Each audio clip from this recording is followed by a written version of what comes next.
विधानसभेच्या निवडणुकीच्या निमित्ताने आम्ही सगळ्या जणांनी ठणकावून सांगितलं होतं की महाराष्ट्रामध्ये सक्षम असा धर्मांतर विरोधी कायदा म्हणजे लव जिहाद विरोधी कायदा हा आमच्या हिंदुत्ववादी विचाराचे सरकार घेऊन येईल असा शब्द आदरणीय मुख्यमंत्री देवेंद्र फडणवीस साहेबांनी तेव्हा दिला होता आणि महाराष्ट्राच्या हिंदू समाजाने विश्वास ठेवून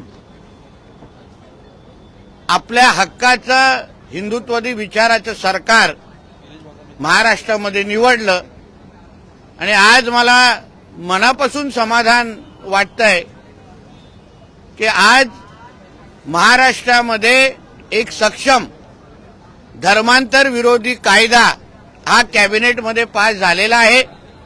धर्म स्वातंत्र्य अधिनियम 2026 या अंतर्गत ज्याचा लवकरच काही तासामध्ये GR निघेल, यापुढे आमच्या कुठलीही हिंदू बहिणीकडे कुठलाही हिरवा साप जिहादी वाकड्या नजरेने पाहू शकणार नाही आणि अशा पद्धतीचे कुठलेही त्यांनी लव जिहाद सारखा प्रकार करण्याचा प्रयत्न केला तर आता महाराष्ट्रामध्ये अतिशय सक्षम असा धर्म स्वतंत्र कायदा अधिनियम 2026 म्हणून आता कायदा लागू झालेला आहे।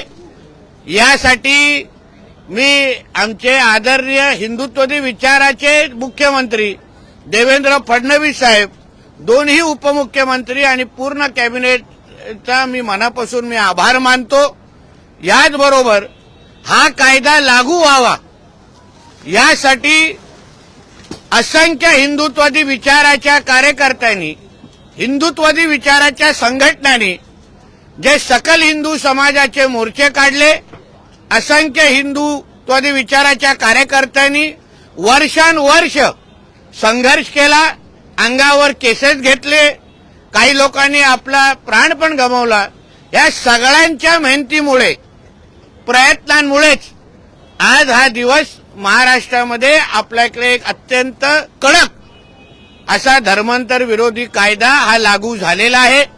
आता संबंधित पोलीस स्टेशनला हा ऑफेन्स रजिस्टर करण्याचा पूर्ण अधिकार आहे।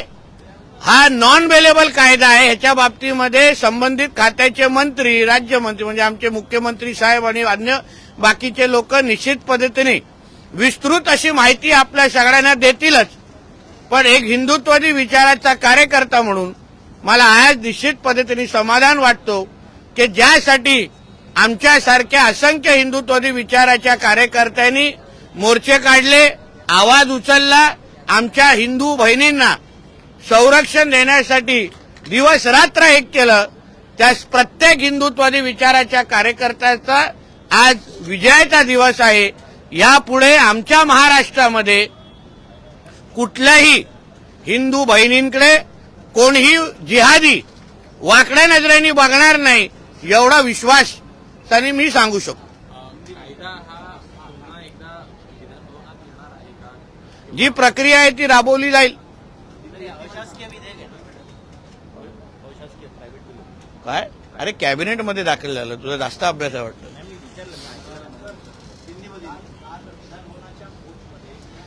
हमारे महाराष्ट्र में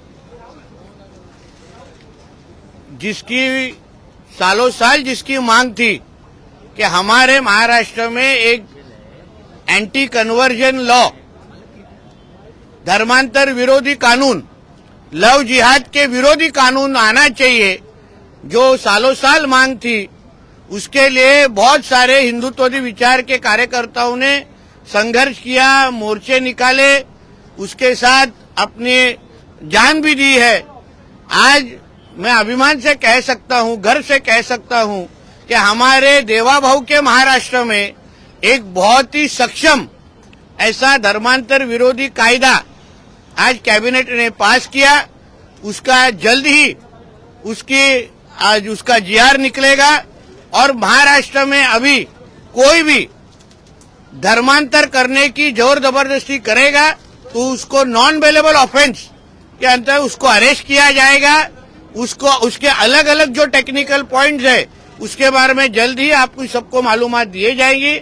मगर एक हिंदुत्ववादी विचार का कार्यकर्ता बन के मुझे आज खुशी हो रही है कि जिसके लिए बहुत सारे हिंदुत्ववादी विचार के कार्यकर्ताओं ने, संगठनों ने जो कुछ संघर्ष किया, उसके वजह से आज महाराष्ट्र में जैसे मध्य प्रदेश में है, गुजरात में है, अन्य राज्यों के जैसे ही बल्कि उससे ही ज्यादा सक्षम और कड़क एक धर्मांतर विरोधी कायदा एंटी कन्वर्जन बिल आज हमारे महाराष्ट्र में आ चुका है।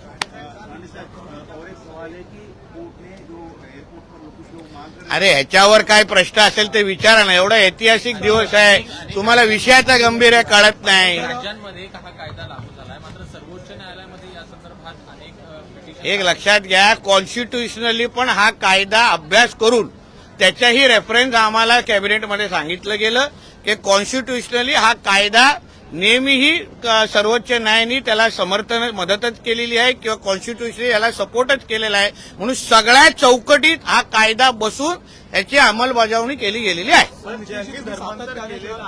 परत घेण्यासाठी संदर्भामध्ये काही उपाययोजना करण्यात येणार आहे। त्यासाठी घर वापसीच्यासाठी असंख्य वेगवेगळे दरवाजे उघडे आहेत। ज्यांना परत हिंदू धर्मामध्ये यायचं असेल त्यांना निश्चित पद्धतीने पूर्ण पद्धतीने ताकद आणि मदत दिली जाते। पण इथे जी विशेष करून जर आपण पाहिलं असेल तर शिक्षण असेल किंवा आरोग्य असेल, वेगवेगळे आर्थिक आमिष दाखवून ख्रिश्चन मिशनरी मार्फत देखील मोठ्या प्रमाणात धर्मांतर सुरू होतं, तसे आरोप देखील करण्यात आले होते।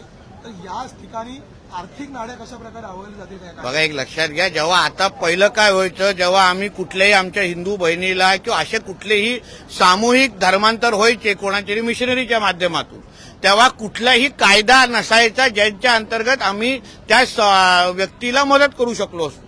पण आता ते सक्षम पद्धतीने आता कायदा लागू आहे म्हणून आर्थिक कुठेही फसवणूक झाली असेल, जबरदस्ती केली असेल, नातेवाईकांना पण कोणीतरी चुकीची माहिती देऊन काय केलं असेल तर त्याची सगळी तरतूद म्हणून आपल्याला विनंती आहे की कायदा आल्यानंतर व्यवस्थित वाचल्यानंतर आपल्याला एक गोष्ट निश्चित कळेल की यापुढे कोणीही धर्मांतर करण्याची हिंमत आमच्या महाराष्ट्रामध्ये करणार नाही। पुढील अधिवेशनामध्ये कायदा पारित होत जाईल असं अरे आलं ना या कायदा कॅबिनेटमध्ये, तुमचा काय अभ्यास, पत्रकार आहे तुम्ही? नाही, तुम्ही याच्यात म्हणता ना, अरे कॅबिनेटमध्ये आला ना, आता अंमलबजावणी जीवार निघाला ना त्याच्या, तुझा अभ्यास कमी आहे रे बाबा। काय तू विचार ना, मला सांग ना, चल काय सभागृहात कुठे आलेला आहे? सभागृह पण कॅबिनेटमध्ये मान्यता मिळाली, जीआर आला तर येईल, ह्याच अधिवेशनात येणार ना। आता कॅबिनेटमध्ये आलं तर इथं येणार ना, पुढचं अधिवेशन कुठे राहिलं? काय चोळून चोळून विचारतोय मला? नाही, मी विचारतो तुम्हाला की ह्याच अधिवेशन येणार बाबा। आज कॅबिनेटमध्ये आला तर पुढच्या अधिवेशन थांबायची काय गरज आहे? म्हणून नेहमी मोबाईलवर नाही, काही पुस्तकं पण वाचायची।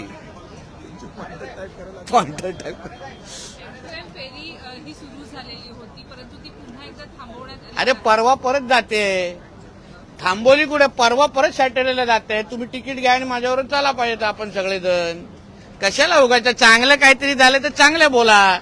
आज परवा परत शनिवारी बोट कोकणात चालली आहे, थांबवली आली नाही मॅडम।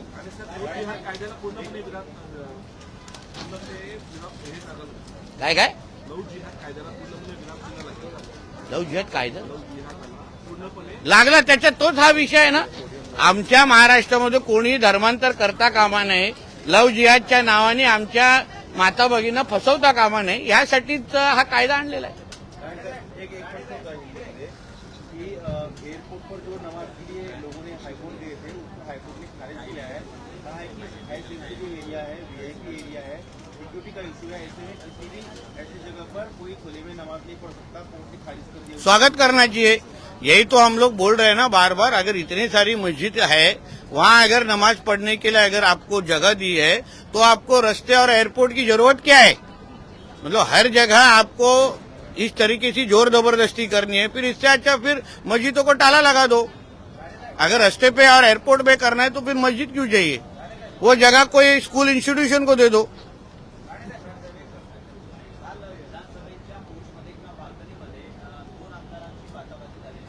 मला माहित नाही हो. मी पोर्चवर लक्ष नाही देत, मी सभागृहामध्ये लक्ष देतो.